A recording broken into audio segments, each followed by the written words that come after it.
This is Thursday, December the 11th. Welcome to Upper Michigan Source Weather on Demand. I'm meteorologist Carl Bonak. Early this morning, temperatures fell because it stayed clear over the central UP, down to 3 above officially at the National Weather Service site near Negaunee, 4 at Iron Mountain, but 4 below zero at Amistad. It was also below zero at Caspian, and at Champion in western Marquette County reached 1 below zero. Then with the sunshine, temperatures soared to 38 degrees for a high at the Weather Service. That puts the day just a hair below average. The clouds really stayed over the western UP. They moved in last night and early this morning in the Copper Country and the West End, and they may be tough to get rid of. What we have going on, well, we've got ourselves an upper level ridge of high pressure, a big one that's gradually building over the central portion of the United States. Out to the west, the big storm that moved up the east coast is weakening inland over northern New England. Stormy weather out west, another system moving in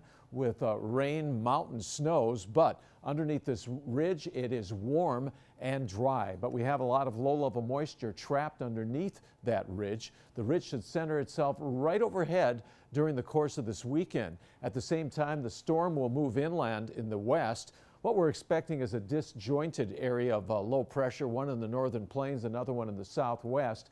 Out ahead of these lows, southerly winds will likely bring up a lot of moisture. So if it does clear off for a while again, after the clouds, what we expect to move in on Friday, Saturday, we're hoping for some sunshine afterwards. Lots of low clouds are expected, along with some drizzle, probably even fog on Saturday night into at least a portion of Sunday. Look at how it warms up underneath that ridge with temperatures in the 40s, even in the evening in central Saskatchewan into northern North Dakota.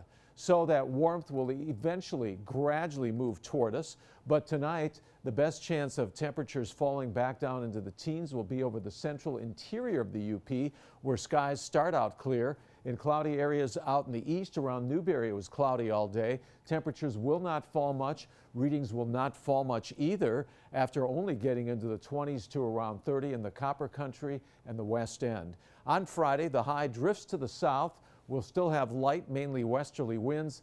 Quite a bit of cloudiness across the area, and that's the problem as far as the temperature forecast. We're saying highs will center around the mid-30s. If there are a lot of clouds, temperatures won't even get to the middle 30s, but if there's enough sunshine, some spots will likely reach close to the 40-degree mark. Then on Saturday, the high will drift farther away, and as low pressure develops in the northern plains, the west to southwest wind picks up. So we're thinking that at least on Saturday, some of that low-level moisture will mix out, the clouds will dissipate, and with sunshine, we'll tend to warm things up. Highs will be around 40, the warmest readings likely over the western half of the UP and then along Lake Superior. That's again if we see the sunshine. Otherwise, the 30s to near 40 over the southeast and east due to the influence of Lake Michigan. Your TV 6-day forecast. It'll stay warm into Sunday.